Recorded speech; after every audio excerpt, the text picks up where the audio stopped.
Friends, നിങ്ങളുടെ കയ്യിൽ നല്ല പഴുത്ത മാങ്ങയുണ്ടോ? നല്ല തണുത്ത പാലും കുറച്ച് ഐസ്ക്രീമും ഉണ്ടെങ്കിൽ ഈസി ആയിട്ട് മുംബൈയുടെയൊക്കെ സ്പെഷ്യൽ ആയിട്ടുള്ള മാംഗോ മസ്താനി ഉണ്ടാക്കിയെടുക്കാം. അപ്പോൾ നമുക്കിത് എങ്ങനെയാണ് ഉണ്ടാക്കുന്നതെന്ന് നോക്കാം. ആദ്യം തന്നെ നല്ല പഴുത്ത മാങ്ങ എടുക്കുക. എൻ്റെ നാടൻ മാങ്ങ അല്ലാത്തത് കൊണ്ടിട്ടാണ് കുറച്ച് കളറ് കുറഞ്ഞിരിക്കുന്നത്. പച്ച പോലെ തോന്നും, പക്ഷെ നല്ല പഴുത്ത മാങ്ങ തന്നെയാണ് കേട്ടോ ഇത്. നല്ല മധുരമുള്ള ഇറാനിയൻ മാങ്ങയാണ് ഞാൻ എടുത്തിട്ടുള്ളത്.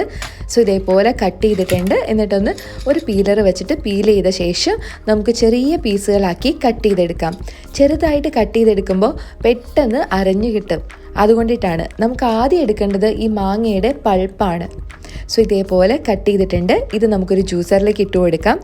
നന്നായിട്ട് പൾപ്പായിട്ട് കിട്ടാൻ വേണ്ടി ഇതിലേക്ക് നേരത്തെ തന്നെ പഞ്ചസാര ചേർത്ത് കൊടുത്തിട്ട് ഒരല്പം വെള്ളം ചേർത്ത് അരയ്ക്കാം. വെള്ളത്തിൻ്റെ ആവശ്യം തന്നെ ഇല്ല, ആവശ്യം ഉണ്ടെങ്കിൽ മാത്രം വെള്ളം കൂടി ചേർത്തിട്ട് നന്നായി അരയ്ക്കാം. അപ്പോൾ ഇതേപോലെ ബ്ലെൻഡ് ചെയ്യും. അതുപോലെ പൾപ്പായ ശേഷം മാത്രം പാലൊഴിച്ചു കൊടുക്കുക. നല്ല തണുത്ത പാല് തന്നെ ഒഴിക്കാനായിട്ട് ശ്രദ്ധിക്കുക. നന്നായിട്ടൊന്ന് ബ്ലെൻഡ് ചെയ്തെടുക്കുക. അതിനുശേഷം നമുക്ക് സെർവ് ചെയ്യാനുള്ള കാര്യങ്ങൾ നോക്കാം.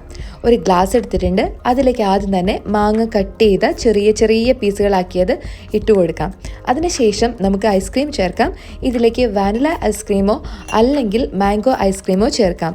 ഞാനിവിടെ ഉപയോഗിക്കുന്നത് മാംഗോ ഐസ്ക്രീം തന്നെയാണ്. അതാണ് കുറച്ചുകൂടി ടേസ്റ്റി ആയിട്ട് എനിക്ക് ഫീൽ ചെയ്തിട്ടുള്ളത്. സോ ഇതിൻ്റെ കൂടെ കുറച്ച് മാംഗോ ഐസ്ക്രീം ചേർത്തിട്ടുണ്ട്. കൂടാതെ ആ ഗ്ലാസിൻ്റെ സൈഡിലേക്കൊക്കെ ഒന്ന് ഗാർണിഷും ചെയ്തിട്ടുണ്ട് മാംഗോ ഐസ്ക്രീം വെച്ച്. ഇനി നമുക്ക് ഈ ജ്യൂസ് ഒഴിച്ചു കൊടുക്കാം, നമ്മളിപ്പോൾ റെഡിയാക്കിയ മിക്സ്. അതിനുശേഷം ഏറ്റവും ടോപ്പിൽ വീണ്ടും മാംഗോ ഐസ്ക്രീം തന്നെ ചേർത്ത് കൊടുക്കാം.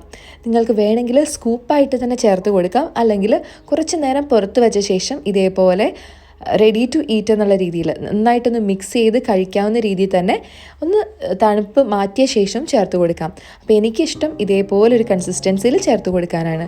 നിങ്ങളുടെ കയ്യിൽ ടൂട്ടി ഫ്രൂട്ടി ഉണ്ടെങ്കിൽ അല്ലെങ്കിൽ ചെറിപ്പഴമൊക്കെ ഉണ്ടെങ്കിൽ അതൊക്കെ വെച്ച് ഡെക്കറേറ്റ് ചെയ്ത് ഒന്ന് കളർഫുള്ളും കൂടി ആക്കിയെടുക്കാം കേട്ടോ. ഞാനിപ്പോൾ കളർഫുള്ളൊന്നും ആക്കുന്നില്ല, ഇത്ര മാത്രമേ ചെയ്യുന്നുള്ളൂ. അടിപൊളി ടേസ്റ്റിയാണ് ഈ മാംഗോ മസ്താനി ജ്യൂസിന്. അപ്പോൾ എന്തായാലും നിങ്ങളിത് ട്രൈ ചെയ്ത് നോക്കുക ഒരു വട്ടമെങ്കിലും. വളരെ വ്യത്യസ്തമായിട്ടുള്ള ടേസ്റ്റിൽ ഒരു ഷേക്ക് പോലെയൊക്കെ തന്നെ വരുന്ന ഒരു ഷേക്കാണിത്, ഒരു ജ്യൂസാണിത്.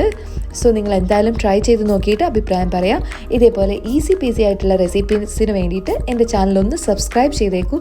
ഇപ്പോൾ തന്നെ ഈ വീഡിയോ ഒന്ന് ലൈക്ക് ചെയ്തേക്കുക, അറിയില്ലാത്തവർക്കൊന്ന് ഷെയർ ചെയ്തേക്കുക. അത് സബ്സ്ക്രൈബ് ബട്ടന് അടുത്തുള്ള ബെൽ ഐക്കണിൽ ഓൾ എന്നുള്ള ഓപ്ഷൻ കൂടി തിരഞ്ഞെടുക്കുക. അടുത്തൊരു അടിപൊളി വീഡിയോയുമായി വീണ്ടും കാണാം. അതുവരെ എല്ലാവരും ഹാപ്പി ആയിട്ടിരിക്കുക. Enjoy your life, enjoy cooking.